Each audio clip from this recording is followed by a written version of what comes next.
আজকে গিয়েছিলাম আমরা দুইজন বেশালে মাছ ধরতে, তবে খুব একটা বেশি মাছ পাওয়া যায়নি। হ্যালো গাইস, আসসালামু আলাইকুম। সবাই কেমন আছেন? আশা করছি সবাই অনেক ভালো আছেন ও সুস্থ আছেন, আর আপনাদের দোয়া ও ভালোবাসায় আমরা অনেক ভালো আছি। আমি আর মামু শুভ চলে যাচ্ছে আজ তাদের বেশালে মাছ ধরতে, আর আমাদের বাসা থেকে তার বেশালের দূরত্ব হচ্ছে প্রায় 3.5 কিলো। জায়গাটা আপনারা আশপাশের মানুষ হয়তো অনেকেই চেনেন। জায়গাটার নাম হলো 7 ব্রিজ বাজার, চারমনেসা স্কুলের সামনে, এবং কি তার কিছুক্ষণ পরে আমরা পৌঁছে যাই 7 ব্রিজ বাজার। আর যেহেতু মোটর সাইকেলে আসি, বেশিক্ষণ সময় লাগারও কথা না। আর আমরা ওইখানে গিয়ে দেখি যেমতে পানি লাভে ওইখানে অনেক ভাইয়েরা মাছ ধরছে, তাই আমরা দুইজন দাঁড়িয়ে মাছ ধরা দেখতেছিলাম। মাছ ভালোই আছে, তবে সবাই ধরতে পারতেছিল না। তো কিছুক্ষণ দাঁড়িয়ে তাদের মাছ ধরা দেখে আমরা রওনা দিয়ে দিই আমাদের গন্তব্যে। আর এইখান থেকে আমাদের গন্তব্য বেশি দূরেও নয়, ওইখান থেকে কিছুটা দূরে এসে দেখি আরো একটা বেশাল, আর যার বেশাল সেও মাছ ধরতেছিল। তো আমরা এখানেও কিছুক্ষণ দাঁড়িয়ে তার মাছ ধরা দেখি। আর এখান থেকে মামু শুভদের বেশালও খুব একটা দূরে নয়। ওইখান থেকে কিছুক্ষণ আসার পরে আমরা চলে আসি মামুর বেশালে। আর আগে থেকে তার বাপ ওখানে থেকে মাছ ধরতেছিল। তারপর মামু শুভ আসলে সে ওখানে যায় আর আমি রাস্তায় বসে থাকি। আর এই বেশালের দুই পাশ দিয়ে দুইটা চাইনা জাল পাতা ছিল। তো তার বাপ নেমে দেখে মাছ টাছ কিছু বেঁধেছে কিনা,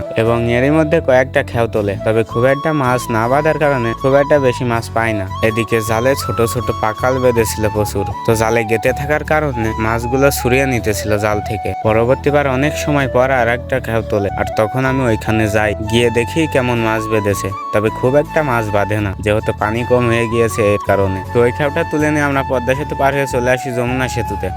কিনারে এসে মোটরসাইকেলে চড়ে আমরা বাড়ির দিকে রওনা দিই। তো ফিরে আসার সময়ও দেখি তারা মাছ ধরছে। তো আমরা কিছুক্ষণ দাঁড়িয়ে আবারও দেখি কেমন মাছ পাচ্ছে। তো মাছ সবাই টুকটাক পাইতেছিল, আর আমাদের মোট মাছ হয় এতটুক। আর মাছ সকালে এক ধাপ বেঁচেছে, এর কারণে এখন মাছ কম। তো সবাই ভালো থাকবেন, সুস্থ থাকবেন, দেখা হচ্ছে পরবর্তী কোনো একটি ভিডিওতে। আর ভিডিওটি সম্পূর্ণ দেখার জন্য আপনাকে অসংখ্য ধন্যবাদ।